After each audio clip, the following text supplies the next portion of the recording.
Hello guys, welcome to Refer UX. Myself Nimesh. In this tutorial, I'm going to guide you on how to secure the router for administrative access using packet tracer. In this workshop or rather video guide, this will be the topology diagram that I will be using, and there as a devices for the two routers I'll be using 1941 model with additional WAN interface card of HWIC2T model, and also the routing protocol as RIP protocol. For the switches I will be using 2960 model. Both router and a switch are Cisco models devices, and for the clock I'll be using 64,000 bps, and the DC device would be router 1. And this is the IP address table that I'll be using in order to configure the devices, specifically routers and the PCs. And also in this workshop or rather video guide, there are mainly two objectives to be achieved. Objective number 1 is configuration of the basic device settings. Actually, this part is mainly covered in the previous video on simple two router network as well, but as a initial part we are covering that as well. At the second as a second objective, I'll be covering control administrative access for the routers. So let's begin. Okay, first let's draw this topology in the packet tracer. So to do that, let me get two PCs first. So this is PC1 and this is PC2, and then I'll take switches, and we'll be getting 2960 switches. To do that, I'll go here and select the switches, and 2962 switches I'll be dragging and dropping here. And again this one, let me select this and drag it here a little bit to get some space. Okay, now I'll get routers. I'll get here 1941 router model here, and you can see two routers here. As you know, in the previous video also I showed you here in the 1941 routers there are no serial interfaces, so I switch off the router and I get this high speed WAN interface card, and I drop here. Again I switch on. You can see router is booting nicely. Same thing I'm going to do to the second router. I go here, switch off the router, okay, select on, drop here and switch on, and initial part is done. I'm going a little bit faster, because if you view my initial video for simple two router network, you can see very explanatory video or rather guide on this particular lab, the initial lab. However, let me connect the devices as according to this IP address table, and I'm going to configure the basic devices by connecting the each and every devices. Then we can go for the administrative access control access of the routers. There the first part telling us configure the basic device settings. So I'm going to do it, and keep a note that I'm going to use the clock rate as 64,000 bps, and the DCE data communicating device would be R1. So let's do it. I'm getting connectivity cable. I'm getting this straight through cable. I'm connecting far 0, and I'm connecting 01 here, and I'm again getting same cable 02 to G00, and again do the same thing here. I'm connecting there. I'm getting 02 and connecting G00. Intermediately, I'm getting this serial DC cable. This is the DCE end. I'm connecting 000 to here. 00. Again, see the clock is here, which means the DCE device should be here. Now it's all about configuring. That I'm going to do is first I'm going to route to one. I'm going here. Before that, let me get a note here, and I'm naming this interface as 192.168.1.1.0/24 network. And as you know here, definitely 192.168.0/24 network. And as per this particular diagram, you can see that intermediate network would be 110/30.252. So I'm getting here. So 10.1.1.0/.24/30. So we are good to go. And now I'm clicking on this, and I'm selecting no, router one, go to enable, and configure terminal. Then I change the host name as R1. Then I'm going what you call interface giga 0/0, and IP address shall be 2.168.1.1/245.245.245.250, and shut down. Going back, interface serial 0, and IP address 10.1.1.1 255.255.252. Clock rate is 64,000, and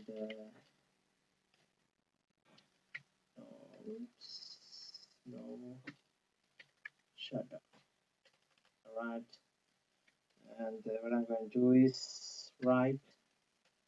Then I'll do the same. Then I'll go to the other router, and what I'm going to do is again no, enable, configure terminal, host name R2, interface giga Ethernet 0/0, 2.168, and the IP address 2.168.1.0, and no shutdown. Exit interface serial 0, IP address 10.1.1.2, and 255.252, and no shutdown. If I type to go to clock rate, something like it says this is a DT device, so we can't do it. So I'm going back and right, so everything is fine. Now what I'm going to do is I'm going here again, then I'm giving the routing, the basic configuration I have done. And in order to avoid the DNS lookup, what I'm going to do is R1 and no DNS, no IP domain lookup. So what I'm going to do is in the configuration terminal, no IP domain, no, but no.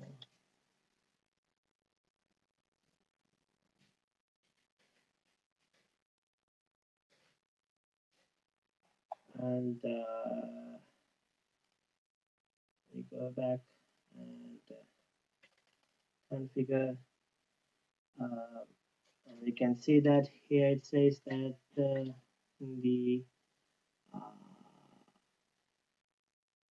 here it says that IP domain lookup. So that what I'm going to do is no IP domain lookup. No IP domain lookup.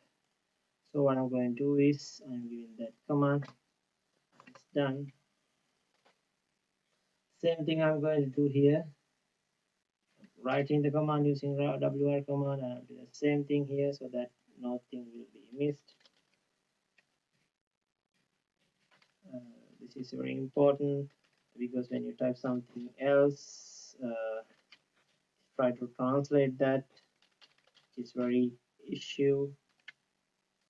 Now it's done. All right. Then what I'm going to do is I'm going to write the thing. Okay, it has been written. Now I'm going to my guide saying that configure the routing. So that what I'm going to do is configure the routing. So I'm going to configure the RIP routing. So I'm going to router 1 configuration terminal. Then I'm going to route RIP network. One network is this network. This is one network. The other network is right. And the same thing is being done in the router 2.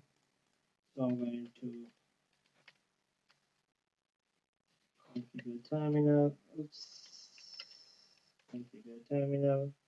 And this is important of not giving no IP domain lookup. Then I'm giving route RIP network. One network is this network. The other network is right. Cool. All right. Then what we're going to do is we have configured the RIP in both the routers, and I'm going to verify the command using show IP route here. First show IP route. You can see that it's a RIP. We can reach the 1.0/24 via the 1.1 network 0000 and 2.0 is connected with this subnet. So same thing can be viewed here as well in our run show IP route. You can see that via the RIP 2.0 network can be reached via 1.2 interface. So we have done things correctly. Now it's about to configure the PC configuration with the IP addresses. So let me go back to the PCs, then go to PC1 here and go to desktop, go to IP configuration here, 922.168.1.2. Let me check the IP table. Yes, it says 1.2 and 2.2. What I'm going to do is in this stage, so I'm giving 255 class C 1.1. Cool. The same thing is done here. Here 192.168.2.2, and this is okay. This is 192.168.2.1. Right. Cool. Now let's check whether the correct information has been configured correct. Now let's ping to the other end to verify our configuration. So the first packet definitely would be dropped due to ARP resolution. Hopefully from the second packet onwards can be connected. Cool. And if we do it again, now it has been learned the other device so that all 4 pings are successful. So with this we can successfully completed the part 1 of this particular workshop, and we have done the connectivity properly from PC A to PC B, and the same thing can be done from this end as well. I'm going to IP config and see the correct IP details here, and it is beautifully connecting to the other PC as well. So part 1 is done. Now up to part 2. The part 2 we are going to configure control the administrative access for the routers. We are going to configure passwords for logging in interfaces, terminals in the routers, and finally we are going to enable SSH connectivity to the routers via the PC. So that's what we are going to do.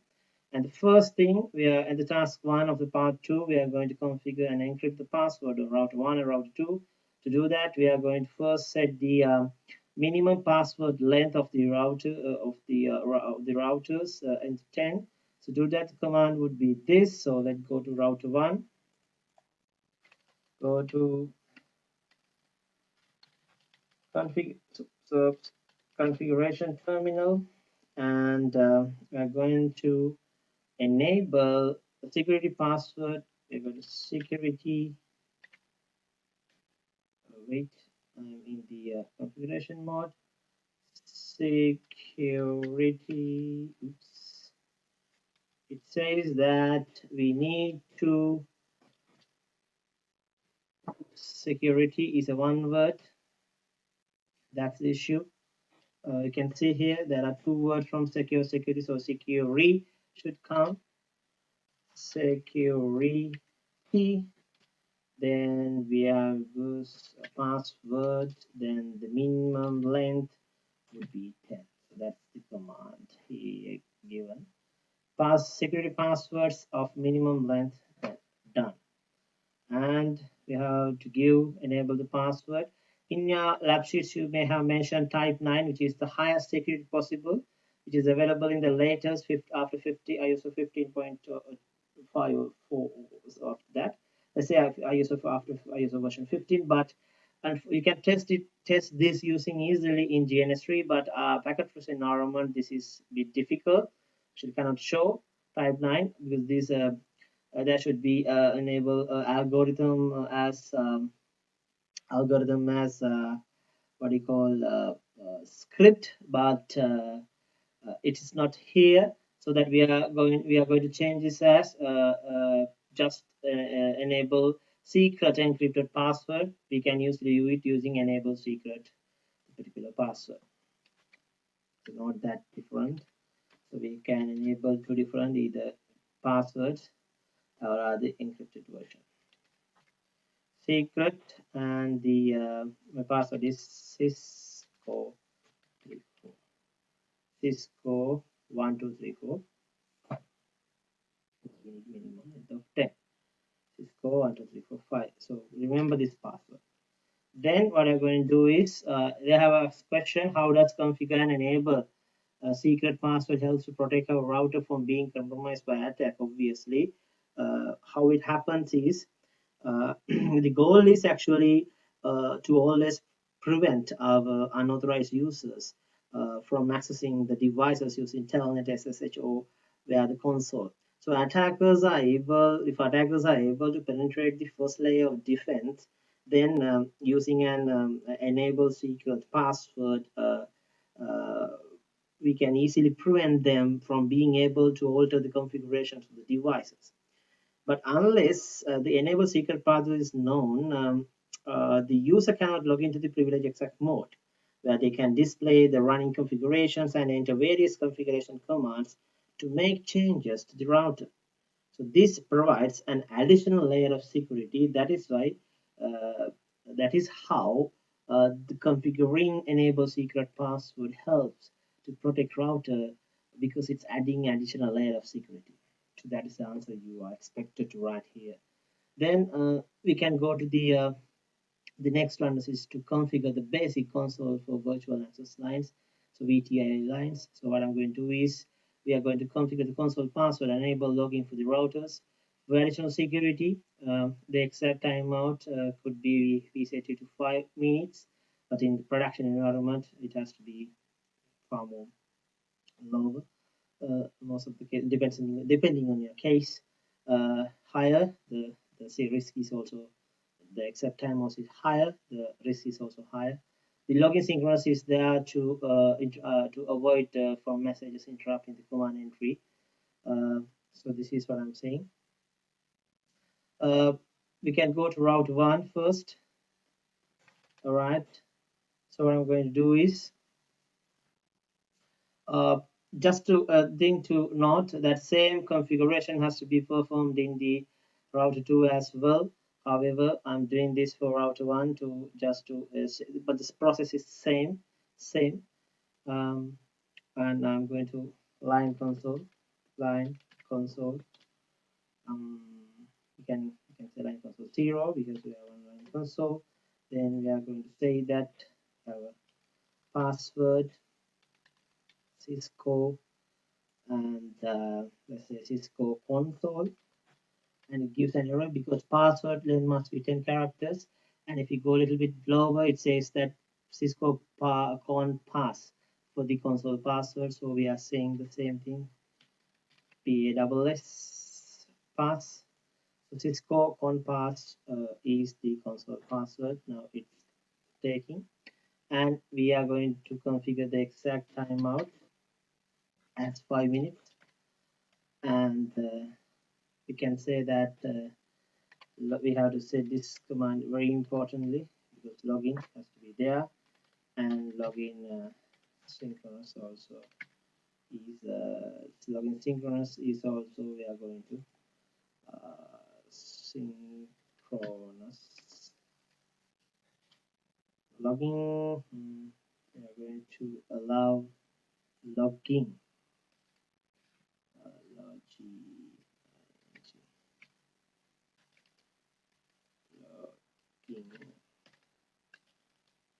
login synchronous. Done.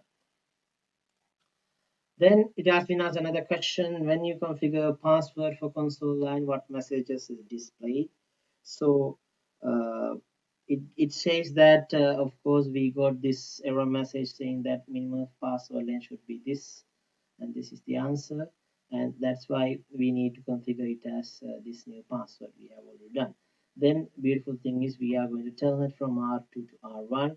So what we are going to do is we go exiting from this mode, write it, then we go to R2, and we are trying to exit to the enable mode, and we are trying to telnet to 10.1 and says that connecting to 1.1.1 closed by the foreign host, and that is the reply we got. The reason behind that is because we have not set any passwords for the VTI virtual terminal VTI lines, because that is why we cannot telnet to the VTIs now, because we haven't enabled any password. To do that, what we are going to do is now we are going to enable this, but before that it has been asked what message is displayed, and this is the message actually it displayed. Then what we're going to do is we have been asked to configure the virtual access line, that is VTI lines to R1 to allow remote access. So we are going to R1 again, and go to configuration terminal. There, then we are going to line VTY. We have 4 VTYs,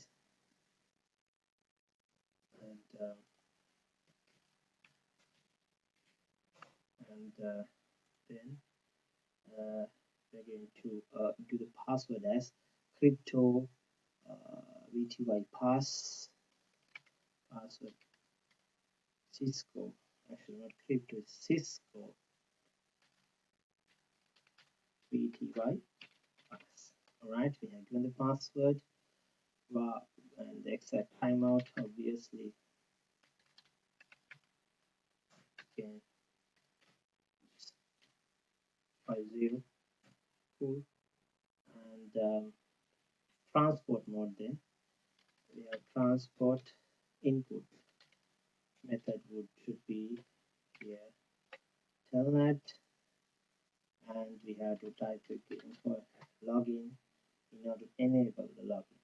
Now we'll try to telnet again from R2 to R1, and I press up arrow key to get this thing, and it has been accessed, allowing a mode to access. So password is here, Cisco VTY pass. Voila. I'm now in route 1. Cool. And were you able to access this time? Of course, yes. And because a password has been set for the VTY logins. The next thing is enter privilege exact mode and issue show run command. Let's go to enable, and it has been a password.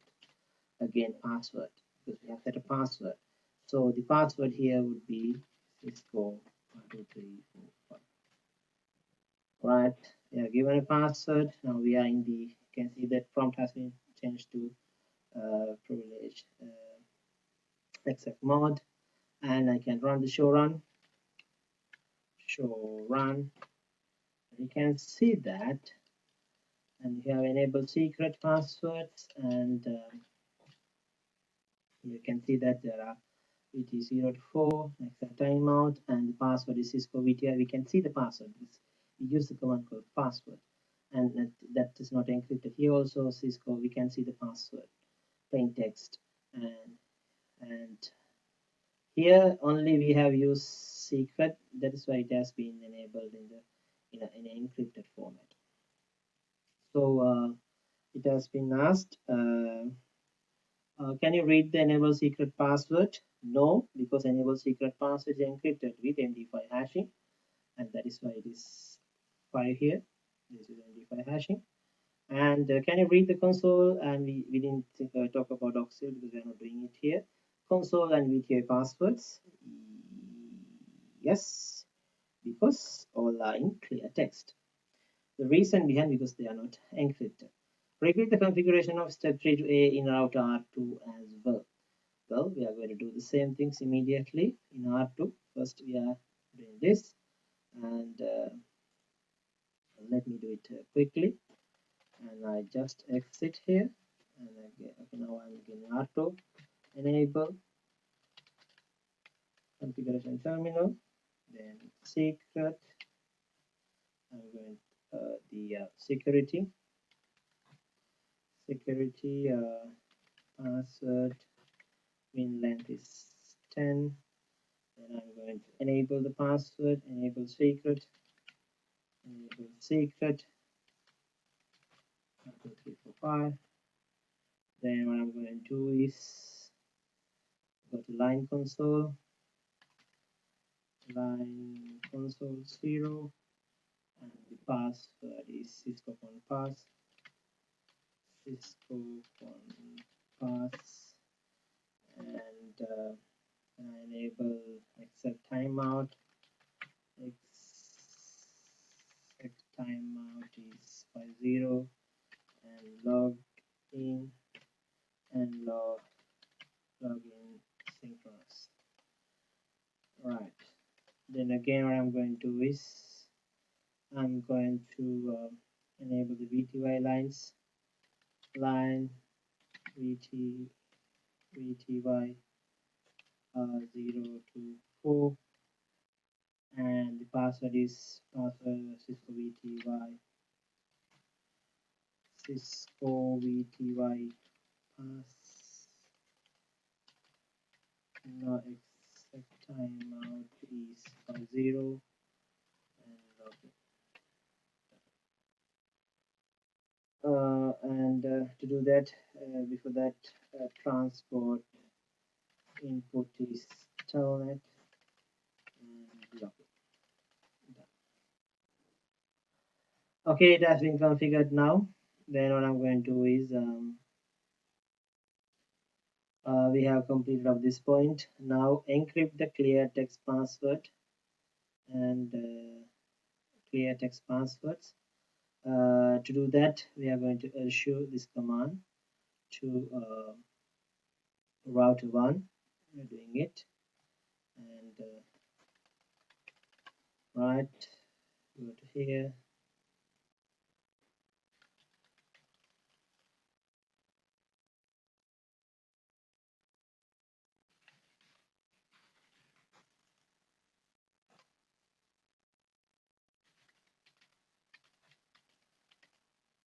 Okay,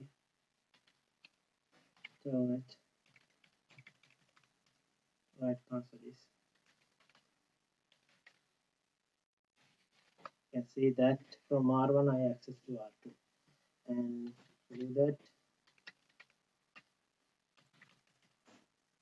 I enter the privilege access mode as well. Great. And now I show run. Here you can see that this is MD5 hashing. All of the passwords are clear text. See, this is clear text, this is clear text. Okay, R1, I'm now in R1. Again, going back to R1 and configuration terminal. Then I go there and I enable service encryption password. Service encryption. Service password encryption. Actually, service password encryption. I give that command. Issue to run, and can you see? We can check whether we can show run. This is we have C password encrypted is enabled, and this privilege access password is this one, and other passwords we can see. Now everything is encrypted now. Tab 7 you can see encrypted. Ssh algorithm, I think. The it's for the type 7. We can see that it's using password in router in the weakness cipher. Actually, weakness cipher they are using for type 7, and you can see issue the password command. Now we can see now all passwords are encrypted, and you can see the level for the default enable password. You can see it's level 5, you can see, and the for other password you can see 7 here, you can see, and which level of encryption is harder to crack. The next question, it is 5 because its algorithm is stronger than 7. That's why this 5 is better. The MD5 is stronger than weakness cipher. Then we can go to the next one, task 2, which is about configure the logging warning banner, that is message of the MOTD. To do that, I'm going to now it's not asked to do everything in the R2 again, but later you have to do it in the R2 as well. In the full the same scenario is there. So I write what we have done, then I can configure F, and I go there and banner, I can see MOTD. Then I can type this one. What I'm going to do is I'll copy this entire thing and I'm going to paste here. So dollar capital O only, capital your name permitted, exclamation mark, and dollar again. So this is the thing that I want to do. So I press enter and I type exit. All right. Then what I'm going to do is now if you show run command, show run,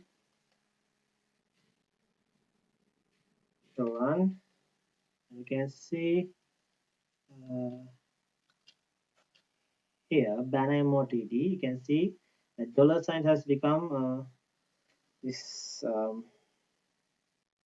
this this mark can see, and let us be converted to that. You can see that dollar has been converted to that. Then we can see configure we can see the dollar has been converted to hat c, and then configure the enhanced username and password security on R1 and R2. To do that, what we're going to do is we are creating some username as passwords here. So to do that, we're going to go to R1 and I write this thing, then I go to configure, then I give username user1 password. Username is user01 and the password is I had to select decide the password, which of what are these other options available. 0 unencrypted, 7 is a specific hidden password. So in this case we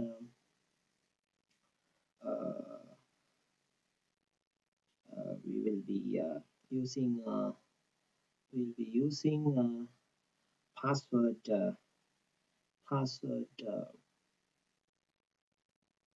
password 0 here for the plain. Initially we'll use plain text here, and they are not asking the plain text. Actually they are asking after the options here new user account with here we have to use the encrypted one. They're asking script. We can use scripts because it's um, it's uh, it's actually not available in packet traces. So that what we're going to do is we have to remove this privilege 9 here. To that we can do simply can use secret. We can use secret and use a password. So to do that we have to use username user, and we can simply remove this, and we can type secret, and we can use hidden, and we don't want to use that. We just asked to MD5 hashing, so that we can do it simply. The password is default is MD5 user 01 pass. I gave that. Now it is clearly taken. Now exit the global configuration mode and save the configuration. Of course, I'm going to do it. Exit and write and display the running configuration, which hashing method is used for this. Show run. You can see that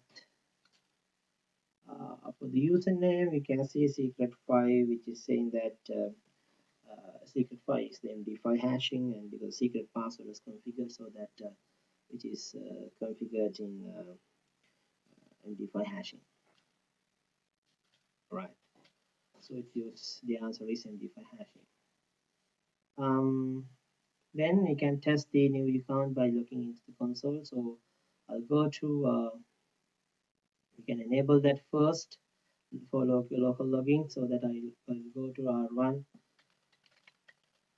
and actually login. You can say login actually line console. Can go line console first. Line console 0 first. It says that login local. Login local enable, and just say it. And you can write it first and then exit. Right. You can say that the MOTD only username permit, your name permitted, cool, and use verification. Username user 01. Cool, the password is user 01. Cool, we are being locked. Wow. Exit the initial router screen, which displays R1 to displays R1 con 0 is now available. Press return, get started. We have done login using the previous command user 1 and password done, which is the difference between logging in console now and previously. Now we have prompt to enter username and password. That's the difference. And after logging in, issue the show run command. What were you able to issue the command? Enable we have been asked the password. All right, again, show run.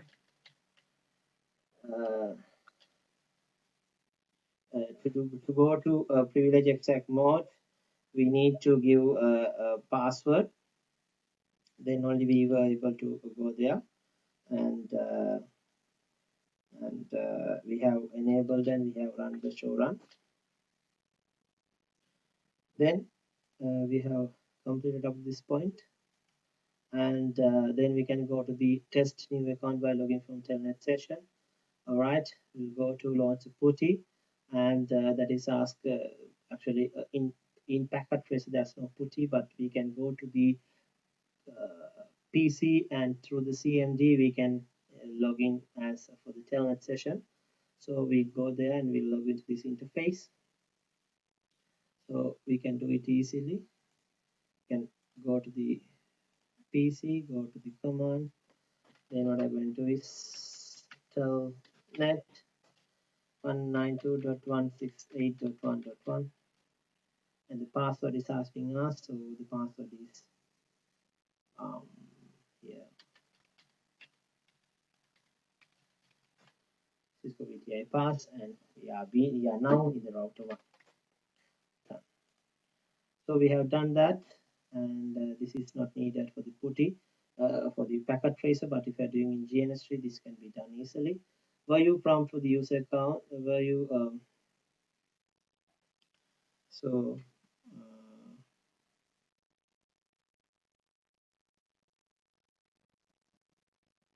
were you prompt to the user account that's been asked, and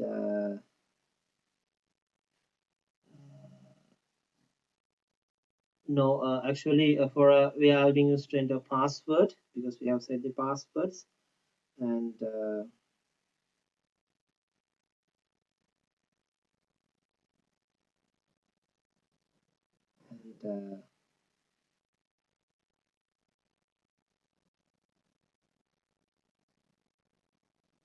and then set the VTI VLANs to actually we have done this thing, so we have enabled login 0, and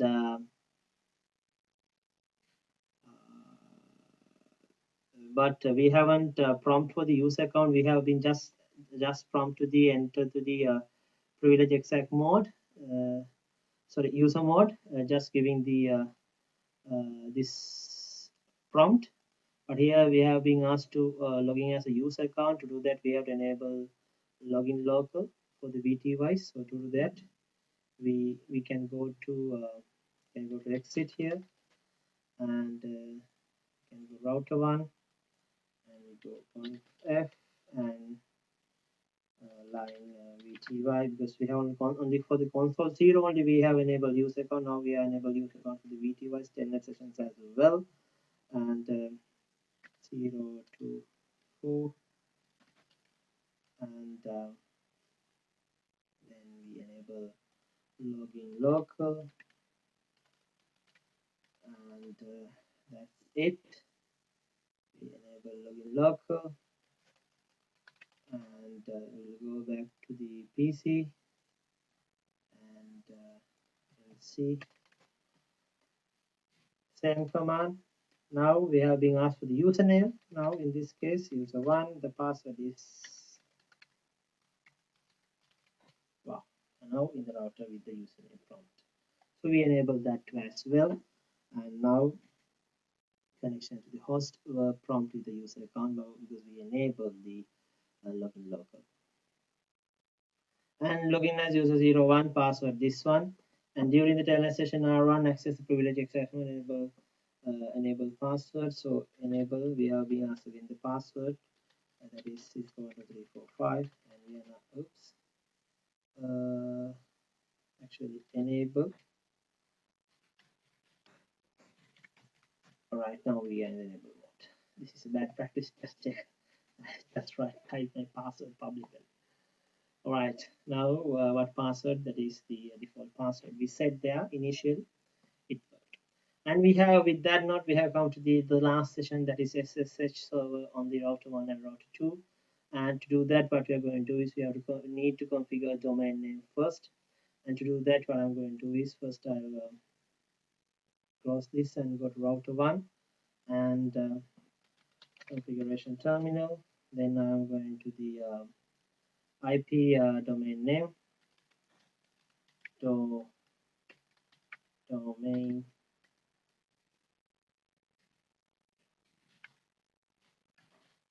IP domain name, and we can type the name. The name given here is networksecurity.com. I just copy it here and I just paste it here. And secondly, task configure a privileged user for logging from SSH client. So here we'll create a privileged user with the highest possible, which is level 15 with the secret password. So this is I create a username as admin, and the level of privilege level we can go up to 15. The highest is 15, and with the secret password would be Cisco 345. Then exit to the initial router login screen, login with the username admin and the associated password. What was the router prompt? Let's see. Right, and exit. Login as admin. The password is Cisco 12345. You can see since I'm in the highest privilege mode, I'll directly landing into the privilege accept mode, not the normal user mode. And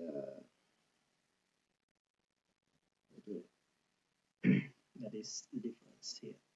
Then we can configure the incoming VTIV lines with the privilege the highest privilege mode, that is privilege level 15. We'll do that, and we'll enable forcefully the input method would be SSH, so that trailnet would be locked. To do that, what I'm going to do is again configuration terminal, line VTY 0.4, and the privilege 15, actually privilege level 15, and we have enabled login local enable, and finally we have to set the transport, and the input should be SSH,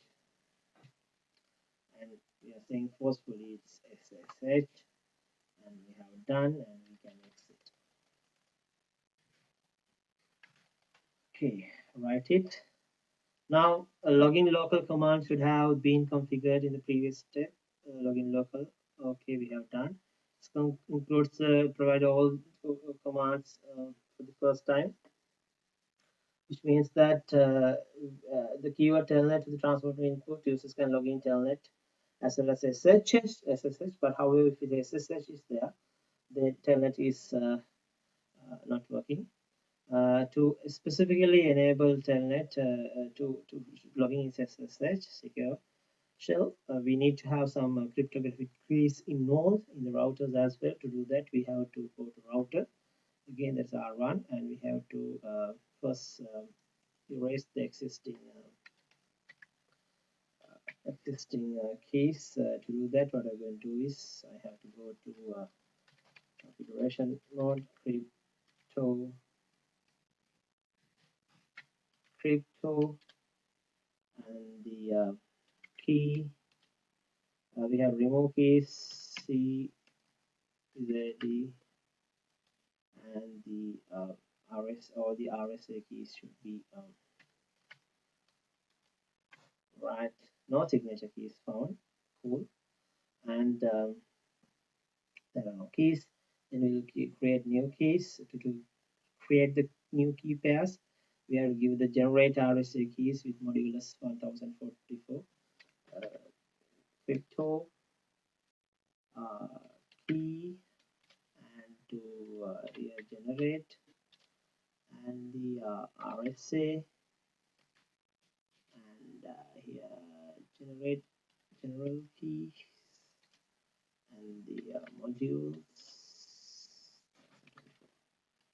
thing. Yeah, how doing the correct command? Yes, key generate RSA general keys module, and it's done.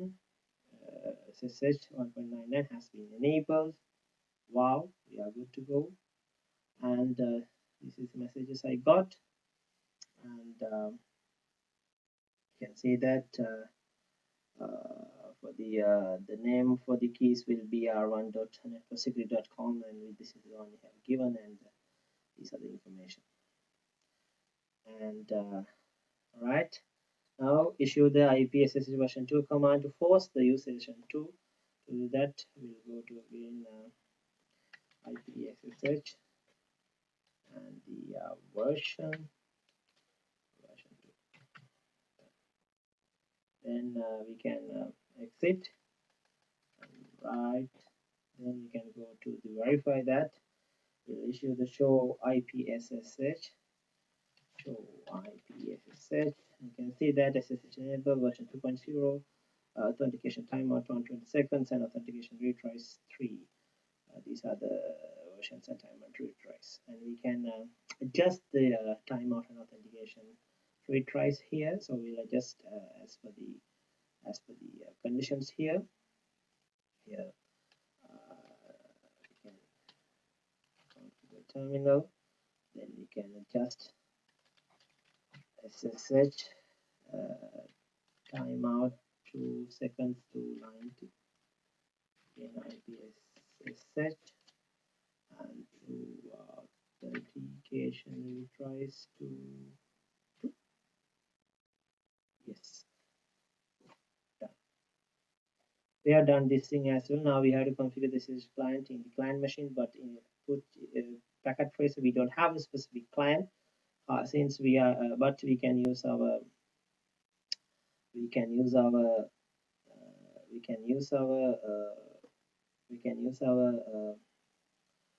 PC CMD to enable SSH access. To do that, write this, then quit, go to PC, go to CMD, yeah, I go to SSH minus L for the as a username.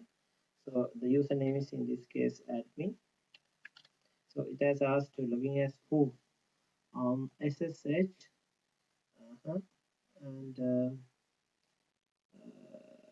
okay, to this interface, and the username as admin.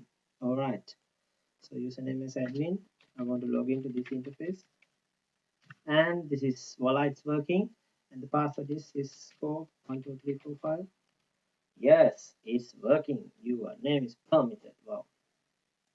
So we are now at the SSH login in the router, and we have logged, and R1 privilege examined, and show users, and you can see that we have show users here, admin, idle from this time period, and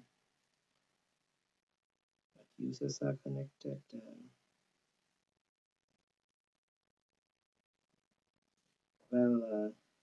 Here users can see the two users console and the VTY actually. And here close the putty session. Now try to open a telnet session. Let's see. Now I exit and I try again telnet, and telnet is not allowing because we have enabled SSH, so that telnet is not working because we enable on because it's only SSH enabled for VTY virtual terminals lines, only SSH is working. And open position to route to PC and enter user 1 and user 1 pass window. Try connecting user 1 who does not have privilege level 15. Let's see. SSH here. Instead I'm using user 1. The password is right. Now I'm not logged into directly to just like here. I'm not directly to privilege exact mode, but just a normal user mode. Yes, but for the because user 1 doesn't create the privilege in 15, so default is level 1. Prompt user to just exact mode. Use enable command to enter privilege exact mode here, and the password is Cisco 12345. Now he's on the privilege exact mode, and that's the end of the workshop, or rather the first workshop on securing the router for administrative access. In this video guide, I explain you how to secure the router for administrative access using packet tracer. There we achieved two objectives: configuration and the basic device settings, as well as that's the second objective or a second part, control administrative access for routers.